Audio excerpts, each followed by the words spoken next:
Hi hi hi అండి. పచ్చళ్ళండో ఈ పచ్చళ్ళ సీజన్ వచ్చేసిందండి. కానీ మాలాంటి బిజినెస్ జాబ్ హోల్డర్స్కి తీరిగ్గా కూర్చుని ఎండలో పెట్టి దాన్ని రసం పిండి మళ్ళీ పచ్చడి తాలింపు వేసుకొని కుదరదు కదా.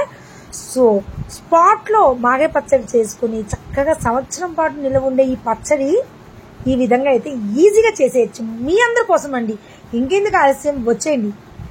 ముందుగా అయితే పెద్ద మామిడికాయలు 4 తీసుకున్నా. సైజ్ చూస్తున్నారా, ఇవ్వండి టెంకాయ అంత వచ్చింది. ఇగో ఈ గిన్నెలో 30 వంతు వచ్చింది 4 మామిడికాయలు ఇలా పొడుగ్గా కోసుకోండి. ఇప్పుడైతే పొయ్యి మీద బాండి పెట్టి ఇదిగోండి ఈ ప్యాకెట్ ఉంది కదా, ఈ ప్యాకెట్ పావు వంతు నుంచి 30 వంతు వేస్తున్నానండి లెక్క. అంటే నేను ఏదైనా అందాజుగా వేసుకున్నా, మీకోసం ఇప్పుడు నేను ప్యాకెట్ కట్ చేసుకుని చూపిద్దామనే ఉద్దేశంతో ఈ విధంగా చేస్తున్నా. ఏంటి నూనె పోస్తున్నాను నిలవ పచ్చడి అనుకుంటున్నారా? అలానే చూస్తూ ఉండండి. మార్నింగ్ నుంచి చేద్దామంటే ఫుల్ బిజీ అండి. పెళ్ళిళ్ళ సీజను, మగ్గం వరకు. సో ఏం చేస్తాం, తప్పదు కదా. ఇదిగోండి ఆవాలు తీసుకున్నాను, అలానే కొన్ని ఎండుమిరపకాయలు, అలానే కొంచెం ఇంగువ, ఈ 3 ఈ ఆయిల్ ఉంటే ఇంకేంటి మాగే మీ చేతిలో ఉన్నట్టే. అదేంటి ఇలా అంటున్నా అనుకుంటున్నారా? చూసేయండి, ఇంకెందుకు వీడియో ఎక్కడ స్కిప్ చేయకుండా చూడండి, మీకు పూర్తిగా అర్థమైపోద్ది. సో ముందుగా అయితే నేను చక్కగా నూనె బాగా కాగాలండి. ఎట్లాగంటే బాగా మసిలిపోవడానికి కాగడానికి మధ్యలో ఉండాలి. ఓకేనండి. ఆ విధంగా కాగే లోపు ఎండుమిరపకాయలు, అలానే 3 స్పూన్ల ఆవాలు, అలానే చక్కగా 2 స్పూన్లు వచ్చేంత ఇంగు వేయాలండి. ఇంగువ మాత్రం మాడితే అస్సలు టేస్టే ఉండదు. చూసారండి, వేడెక్కడానికి మసలడానికి మధ్యలో మాత్రమే ఉండాలి ఆయిల్.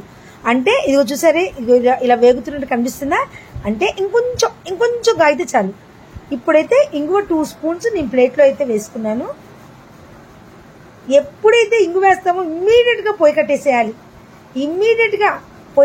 ఎందుకంటే ఇంగువ ఎంత మాడినా మనకు టేస్ట్ ఉండదు. చాలా ఈజీ అండి. అక్షరాభ్యాసం నేర్చుకునే పిల్లలు కూడా ఈజీగా చేసేస్తారనమాట, అంత ఈజీ అనమాట.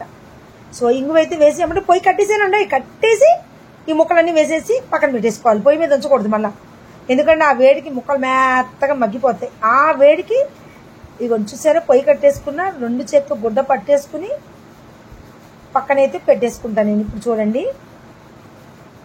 కలిపేసుకుని పొయ్యి కట్టేసి చేస్తున్నాయి ఇవన్నీ. గుర్తుంచుకోండి, పొయ్యి అయితే కట్టేసి చేసుకోవాలండి. ఈ విధంగా ఆవాలు, ఇంగువ, ఎండుమిరపకాయలు వేసి మామిడికాయ ముక్కలు వేసేయాలి. బాగా మసలకూడదండి, ఈ మాత్రం ఉంటే చాలండి. ఇప్పుడు నేను పక్కన పెట్టేసుకున్నా. చల్లారి పెట్టుకోవాలి కదా, చక్కగా చల్లారి పెట్టుకోండి.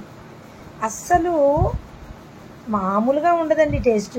అసలు తేడా ఎవరికి తెలియదు. నా మాగాయకి ఈ మాగాయకి అంత బాగుంటుంది.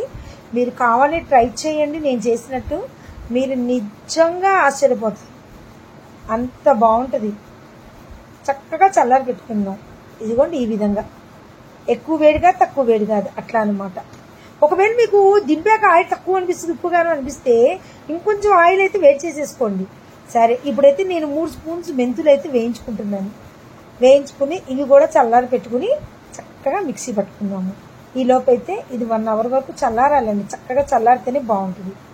సో ఇంగువ అందులో 3 చెంచాలు వేసే కదా, ఇంకో చెంచా ఇంగువ ఇప్పుడు ఏం చేస్తానంటే, ఎవరు బెల్లు కొట్టారబ్బా, నాకు ఇదే సరిపోతుందండి. మార్నింగ్ నుంచి పొద్దుననగా కోసుకున్నా, ఇప్పుడు 2:30 అయింది. ఇప్పుడు స్టార్ట్ చేశాను. ఏం చేద్దాం చెప్పండి. ఇటు హౌస్ టికెట్లు బిజీ, ఇటు మగ్గం వర్క్స్ బిజీ. ఈ మధ్య నా డ్యాన్స్ రీల్స్ తగ్గిపోయింది ఈ బిజీతో. తప్పకుండా మంచి సాంగ్తో అయితే మళ్ళీ మీ ముందుకు వద్దాం అనుకుంటున్నాను. మరి నా బాడీ ఎంత సహకరిస్తుందో చూద్దాం. సో మెంతులు అయితే వేగినాయి. ఇప్పుడైతే స్టవ్ ఆఫ్ చేసేసుకుని కొంచెం ఒక 1/2 చెంచా ఇంగు మళ్ళీ వేసుకుంటున్నానండి, ఎందుకంటే అది సరిపోదనమాట. ఇప్పుడు ఇది ఇంకా ఫ్రెష్ స్మెల్ వస్తుంది అనమాట, దాంట్లో వేసిన దానికంటే కూడా ఇంకా బాగుంటుంది. ఎప్పుడైనా మాగాయలో మెయిన్ ఇంగువ మస్ట్ అండ్ షుడ్గా ఉండాలి. చూసారండి, స్టవ్ ఆఫ్ చేసుకున్నాను. చూసారా, ఆఫ్ చేసుకున్నాక ఆ వేడి చాలు. ఆ వేడికి ఆ ఇంగువ కూడా అలా కలుపుకుని చల్లారి పెట్టుకుందాం. అబ్బా చల్లారిపోయిందండి. ఇప్పుడు ఎంత అయింది అనుకున్న టైము? ఈవినింగ్ 4:30 అయింది. అంటే 2 అవర్స్ చల్లారి పెట్టా.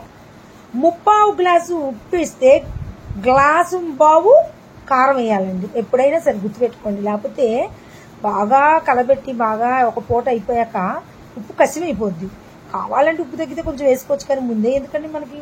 ఇప్పుడు మెంతులు ఇంగువ వేయించిన పౌడర్ ఉంది కదా, అదొక 2 స్పూన్స్ అండి. చక్కగా వేసి కలబెట్టుకుని ఒక గంటన్నర ఆగాక మళ్ళీ కలబెడదాం. అసలు ఈ వాసనకి ఇప్పుడే తినే అనిపిస్తే గంటన్నర ఏమాగుతాం మనము. నిజంగా చెప్తున్నానండి, చక్కగా నిల్వ ఉంచుకోవచ్చు ఈ పచ్చడిని. బాగా కలబెట్టుకోండి. ఆ ఇంగువ, ఉప్పు, మెంతిపిండి, కారం అన్నీ కలవాలి. ఆవాలు రసం దిగాలి కదా, నూనెలో దిగింది కదా, అది ఎండుమిరపకాయ మొత్తం. టింకలు అయితే మేము పారేయమండి, కంపల్సరీ వేసుకుంటాం. మాకు చాలా ఇష్టం. ఏమీ కూర లేనప్పుడు మాగాయలో టెంకలు తీసుకుని పప్పు కూడా వేసేసుకుంటామండి తెలుసా. సో ఈ విధంగా అయితే ఒక గంటన్నర ముందు నుంచి తర్వాత మళ్ళీ కలబెట్టుకుందాం. ఓకేనా. సాయంత్రం అయింది, భోజనాల టైం అవుతుంది, 8:30. ఇప్పుడైతే కలబెట్టుకుని ఊరినా ఊరకపోయినా అర్జెంటుగా నెయ్యన్నంలో వేసుకుని తినేయాలండి. అబ్బా, నెయ్యన్నంలో మా వాళ్ళకి వేసేసి ఇప్పుడు ఒక్కొక్కరికి ముద్దలు పెడతాను, లొట్టలు వేసుకుంటూ తింటారంటే నమ్మండి మీరు. అయిపోయిందండి మాగే పచ్చడి, స్పాట్లో చేసుకునే మాగే పచ్చడి. అంటే ఇది నచ్చితే లైక్ చేసేయండి.